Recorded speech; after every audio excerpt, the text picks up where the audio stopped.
Shares of Nvidia under pressure this morning. Yesterday, the chipmaker unveiled an upgraded AI processor that promises to deliver 3 times the capacity of its current H100 superchip as the demand to run larger AI models continues. Nvidia also announced AI Workbench. Now, that's a space allowing anyone to build custom generative AI models. Open to anyone, the workspace is a one-stop shop where developers can easily access existing models and code, customize them to fit their needs, then deploy them across multiple platforms. The goal? To make AI more accessible. But is that a good thing? Well, joining me now is Nina Schick, author, advisor, and speaker specializing in generative AI. Good to see you, Nina. So, talk about this move, this sort of democratizing of some of these large language models, and what this actually does to competition in this space. Well, I think it's inevitable, really. If you consider the absolute prowess of the AI revolution, I think what's happening is that we're moving from the so-called information revolution, the internet, the smartphone, cloud, into a new era, the so-called intelligence revolution. And I think the democratization of the capabilities of AI is absolutely essential to reach the real kind of opportunity and potential for artificial intelligence. And the way that Nvidia has positioned itself as a leader in AI has truly been sensational. I would call Jensen Huang the kind of Michael Jordan of tech CEOs just for this. So then, by making this move, though, and making it much cheaper, how does Nvidia benefit then? So the reason why Nvidia has been doing so sensationally well is because they have a near monopoly on the hardware to actually compute, to run these huge kind of AI models that are now increasingly going to be a part of all human enterprise activity, or indeed any kind of human intelligent creative work. Like Elon Musk famously said, to get access to these chips, the hardware, it's harder to get access to than drugs. So the fact that Nvidia has a near monopoly, and of course others are trying to enter the space, Microsoft is trying to build its own chip, and now not only do they have their existing hardware, but they're building an even more powerful chip, is, I think, going to be sensational for the company. We've already seen how well the company's been doing. Its stock, I think, is up over the year by, almost 300%. And I think that rise is going to continue because this essential part of the AI tech stack, hardware, infrastructure, which Nvidia has a monopoly on, is just going to continue to become even more important and in more demand. So then, does the growth story from here focus more on business to business or business to consumer? I think it's going to be B2B as well as B2C. And this is why the democratization element is so fundamental, because so far, when you think of AI and generative AI, we've almost been in the last few years for kind of incubation phase where these large foundational models, LLMs, and other foundational models have been being innovated within, usually large tech companies. But now in 2023, as I kind of predicted last year, we really come to the era of exponential growth and mass adoption. So it's not only useful for the enterprise, I mean, it's also useful for individuals, for consumers. The key then is that everybody, whether you're a company or an individual person, you need to be able to fine-tune these large models. And really, that's what Nvidia is saying they're going to be doing with their partnership with Hugging Face, for instance, allowing access to these capabilities as we go into this phase of from incubation to mass adoption. And so then, as we look at competition in this space, if Nvidia's CEO, as you said, would be the Michael Jordan of this space, where would that put Mark Zuckerberg and Meta's role in this? That's really interesting. I mean, obviously, Jensen Huang, he made comments at SIGGRAPH at LA yesterday, where he said, we kind of bet the house on AI back in 2018, and nobody knew.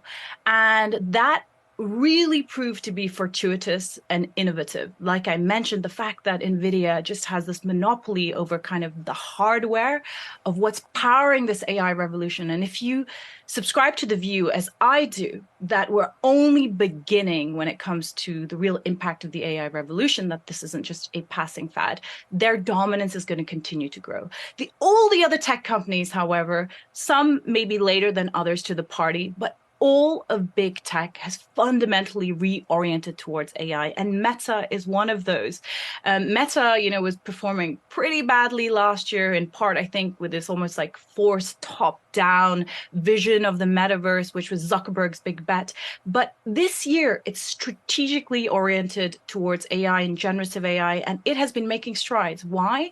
Because it's been developing large language models, and unlike competitors like OpenAI and Google, which have been releasing these closed, Meta has been releasing them open source. So again, if you tap into this idea that we're now coming to the mass adoption phase of generative AI, the fact that Meta's models are performing so well in their open source suggests to me that Zuckerberg has been willing to give up a little bit of control for more influence in the long term. So Meta's been doing well, but you can't compare Meta's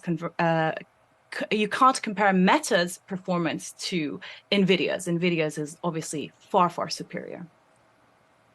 Indeed, because a lot of people are still looking for some of these use cases in earnings reports. So when we think of where the next iteration is going to be in generative AI, as we continue to see Nvidia rolling out super chips, democratizing this process, what are some of the next catalysts that you're keeping an eye on in this space? So again, I think you really have to conceive of this moving beyond the kind of exponential technologies of the past 30 years, the so-called information revolution, which has been about building this digital ecosystem, right? Which has become a fundamental facet of life. It doesn't matter whether you're a nation state, an organization, or an individual. You exist, communicate, and act in this ecosystem. With AI, it's again, this idea of an intelligence revolution. All human creative and intelligent activity can now be augmented with artificial intelligence. This is why large language models in particular have been so powerful, because of the way that we can instruct AI to gather insights, to do summaries, to generate and create content for us. So again, think of it as an augmenter of human intelligence that we haven't seen before. And this is why I always think of AI as being different than the exponential technologies of the past 30 years. I actually think it's far, far more powerful. I actually think it suggests a kind of tipping point in our relationship with machines and indeed in human evolution. And just quickly then, with that in mind, obviously we don't know where this is going, as we were talking about sort of exponential change here. What does this mean for regulation and concerns there, as regulators clearly far behind of the advancements that we're already seeing in generative AI and the potential use cases? Yeah, absolutely. I mean, I've worked with policymakers in the past, and I think it's very difficult for regulators or policymakers to conceive, let alone come up with a framework to regulate exponential technologies that are accelerating this quickly. That being said, regulators and policymakers understand that this is not just a fad, that we are entering this new era of AI, and that they will have to regulate. And you've been seeing them playing catch up quickly. The EU's been formulating the EU's AI Act that's been in the works for many years. It's going to come into action in 2026. So I think regulators are going to be busy. They have their work cut out for them, but because of the profound nature of this revolution, regulators aside, what we've also been seeing is a lot of responsible leadership and thinking on how to roll out this revolution safely, coming from leading enterprise companies, including some of the tech giants in the US, because regulators can't handle this by themselves. Indeed, and of course some of these same tech giants still pushing ahead while also calling for some regulation, still pushing ahead though with these developments. So an interesting double-edged sword there. Great having you on, Nina Schick, author, advisor and speaker specializing in generative AI. Great having you on. Thank you.